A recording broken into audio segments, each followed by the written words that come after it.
Hello everyone, welcome to Forces Unit 1, Lesson 7. This is all about Hooke's Law. For this lesson you will need a pen or a pencil, something to write with, a piece of paper or a book, something to write on, and a ruler, or at the very least something with a straight edge. A couple of calculations to do this lesson, so you may use a calculator if you want to. If you don't have any of those things, pause the video, go and get them, and hit play as soon as you're ready to begin.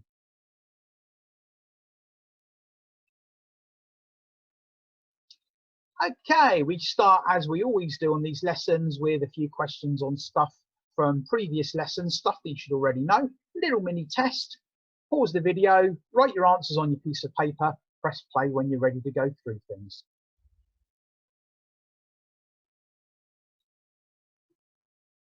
Okay, let's see how you got on. So what happens if the resultant force acting on an object is 0 and there is no change in speed or change in direction? Do remember, if you've got a speed of 0, i.e. you are stationary, then you carry on being stationary, you don't start moving. What happens if there is a resultant force acting on an object? Well, the speed changes or the direction changes. A scalar quantity is something where the only measurement you have really is magnitude, which is the size. You don't have any direction associated with it. A vector quantity, on the other hand, does have magnitude or size, and it also has direction. What is extension in a spring? This is from last lesson. It's how much longer it is compared to its original unloaded length. If you got all those right, well done. Right, let's take you back to last lesson. Remember doing this experiment here? You saw some video clips of all the readings being taken, and we recorded some results in our table. So this is what you should have written down from last lesson. We're going to plot a graph of these results now. Now we're going to plot a graph of force against extension. So we can get rid of the length, don't need that anymore. Let's push those two bits together.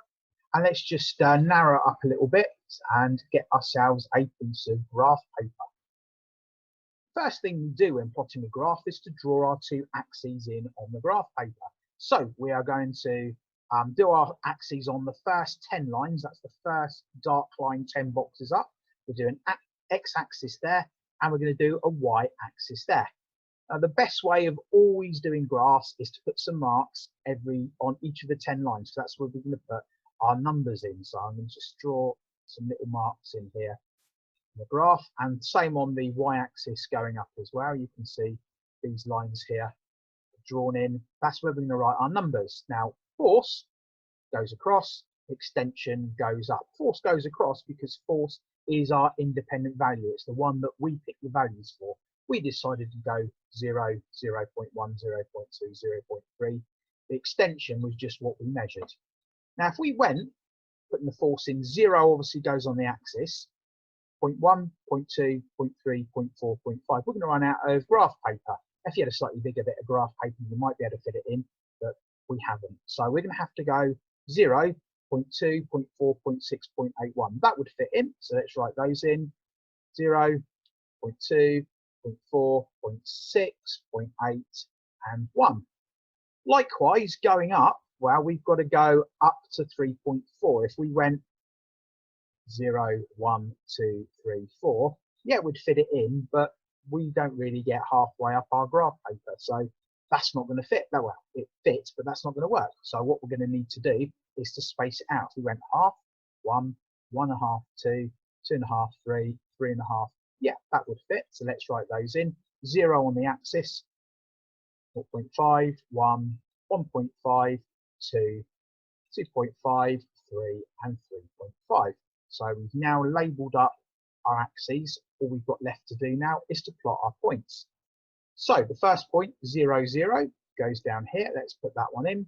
0.1, well, that goes on the 5 line, halfway between 0.2 and 0. So let's fill that in. 0.1, you can see every 2 boxes here is 0.1. Likewise, we can fill the other ones in. 0.2 is 0.4, and so on. So let's put our points in. If we plot all our points on our graph, you can see go up to 1, which is 3.4. That almost looks like well, it looks like a straight line. It's not a perfect straight line. There's going to be a couple of points above it and a couple of points below it.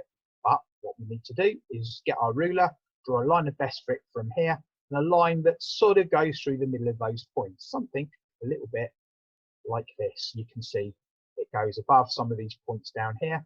It goes below some of these points here. But it's a trend line. It shows the sort of pattern that the spring is doing. Now remember the way when we did our experiment, when we looked at it, we could have been a millimetre a little bit too high or a millimetre a little bit too low on our readings. So yeah, I'm happy with that. That's close enough. Now you're going to need to jot down this graph. If you are using the sheets that came with the lesson, then you can actually plot this graph on the graph paper that you have printed out. If you're just writing your ideas and bits and pieces on a piece of paper, then you can use a ruler and just sketch that graph down. Pause the video now. Okay, so hopefully you've got that graph either plotted out or sketched on your piece of paper. Now let's have a look. What does the graph mean? What can we do with that information? Well, a basic description. As the force goes up, the extension goes up. So as the force gets bigger here, you can see the extension goes up. That's a basic description. That may get you a mark in the GCSE exam. It's not the best thing that you could say. You could, because it's a straight line, this red line is a straight line, we call a straight line linear. Because it's linear, we could actually say one better. We could say as the force doubles, the extension doubles. If you actually look, 1 here is just under 3.5. 0.5, just over 1.5. So you can see there's a sort of doubling effect there. And if you did it with any two numbers, 0.4, 0.8, 0.2, 0.4, you should find as one doubles, the other doubles. So that would be a better description of what the graph is showing you. But there is a key word in there that you could use to make it even better. You could say the extension is proportional to the force. The key word in there is proportional. Proportional actually literally means goes from 0, 0, and as one doubles, the other doubles. But the correct mathematical word is proportional. So whenever you're asked to describe a graph like that, you're going to get more marks for saying proportional. So try and remember that. Let's have a look at Hooke's law then. Hooke was a scientist. Robert Hooke lived a long, long time ago. And basically, he came up with the idea that the force on a spring is proportional to the extension. So that means it starts at 0, 0, and it goes up in a straight line. And a spring obeys Hooke's law if the graph line is straight. Now, obviously, a spring will only stay like that for so long. If you took the spring we used in our experiment and put sort of 20 kilograms on it, you're going to just stretch it so it's completely straight, and it will no longer obey Hooke's law. But for the bit of experiment we did, as every time you added a little bit of extra mass, it went up by the same proportion. It was definitely proportional. Obviously, if we put too much on, then it will just stop extending and eventually probably snap. Let's record some key scientific ideas about Hooke's law. Introduce you to an idea now called the spring constant. The spring constant is a number to measure how stiff the spring is. Now, you will know some springs you can pull very easily and stretch them, the sort of thing you might use in a lesson. Some springs you can hardly move. I'm thinking about something on the suspension of a car or something.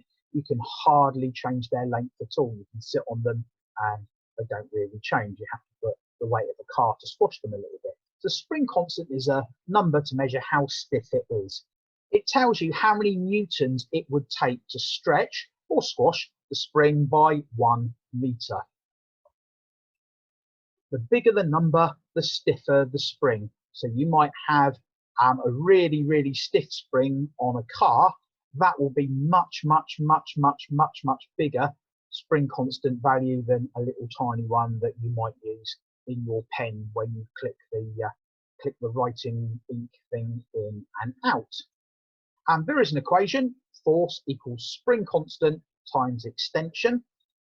That equation is basically a mathematical representation of Hooke's law. One final thing, final warning: when you are using the Hooke's law equation, do remember that force is measured in newtons. We did that. The extension is measured in meters. Now, we did our extension in centimeters. So just be aware of that. It's a little pitfall some people fall into. So just remember that.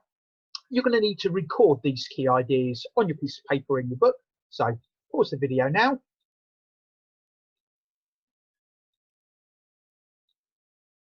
Okay, we're going to try and calculate the spring constant from our graph.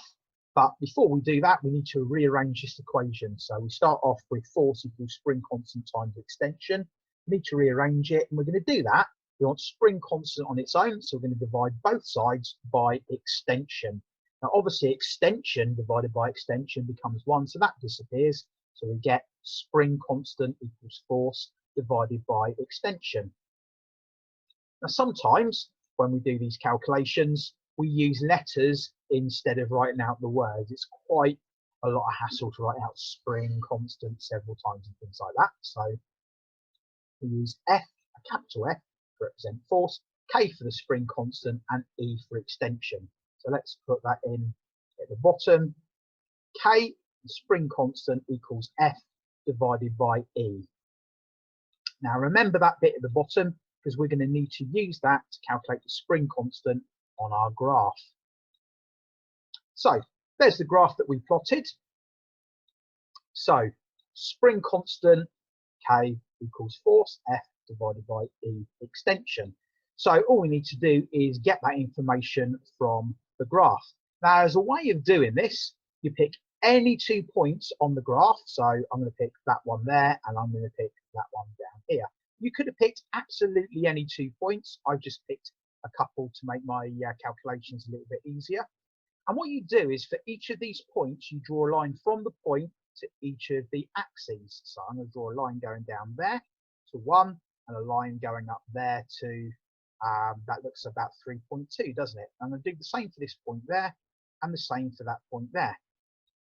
So I need to find the distance between these two. That's the force that I'm going to use. So it's going to be 1 take away 0.2 is 0.8. That's my force. And the extension is the bit between these two lines here. So that's going to be 3.2 take away 0.65, which is 2.55. So let's write these values down then. Force is 0.8. That comes from down here. The extension 2.55 comes from over here. Now, all I need to do is to put that into the equation, but remember that word of warning. We need to convert meters, and we need to convert centimeters to meters. We need to divide by 100. So let's do that then. The extension is actually 0.0255 meters. Plug that into the equation. Do your calculation. That comes out as 31.372. 549, etc., etc. Now, we're not going to write that as an answer. We're going to go to 3 significant figures. So we're going to round that to 31.4 newtons per meter, and that is our spring constant. If you want to pause the video now, you can copy those lines and calculations onto the graph that you've got written down in front of you. Pause the video.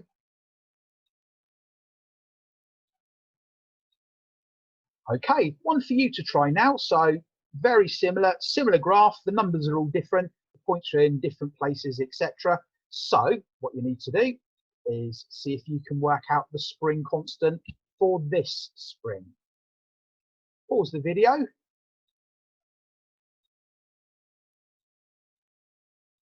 Okay, let's see what you should have done then. So you should have started off with the equation K equals F over E, or spring constant is force divided by extension. You should have picked 1, 2 points on the graph. They could have been anywhere at all. I happen to pick this one and that one. Draw your lines to the axes, just like I'm showing on the screen here. And then you've got to work out your force. Well, your force is this value here, 4 take away 1, which is 3. The newtons, and the extension, which is going to be 7.5 take away 2.7, which is 4.8. So let's write those values down. And remember, we've got our extension 4.8 centimeters. We want to convert that into meters. So we divide by 100. So the extension is 0.048. And we plug that into our equation and we get an answer of 62.5. Now we need to always remember we need to include a unit. So let's add that in, newtons per meter. If you got that right, then well done. Key ideas to record in your book then. These are basically the instructions on how to work out the spring constant using the graph. So record them in your book, pause the video.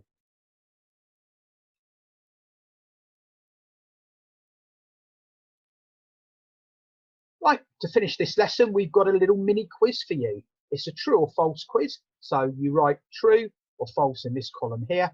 If something is false, then what you need to do is to just see if you can correct the statement.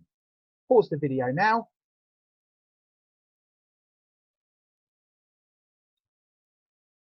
Okay, let's see how you got on then. So extension is how long a spring is compared to its original unloaded length. Yeah, that's true. K equals F times E. No, that's not true. That's false. The equation is the wrong way around. What you should have had is F equals K times E, or K equals F divided by E. Either of those would have been absolutely fine as a correct answer. A stiffer spring has a lower spring constant. That, again, is false. A stiffer spring has a higher spring constant. Spring constant tells you how many newtons are needed to stretch a spring by 1 meter. Well, that was true. Extension is measured in centimeters. Well, no, it isn't, is it? That's false. Extension, as you should have correctly written down, is measured in meters. And when calculating the spring constant from a graph, pick any 3 points, draw the lines to the axes and work out the gaps. Well, that's actually false. It's almost correct. The draw the lines to the axes bit is correct. Working out the gaps and put them into the equation, all of that bit's right. The bit that's wrong is you don't need 3 points. You only actually need 2. So hopefully you spotted that and did your correction. If you got that all correct, well done. Anything you weren't sure of, feel free to go back through the video and watch it again. Otherwise, there we go. That's it.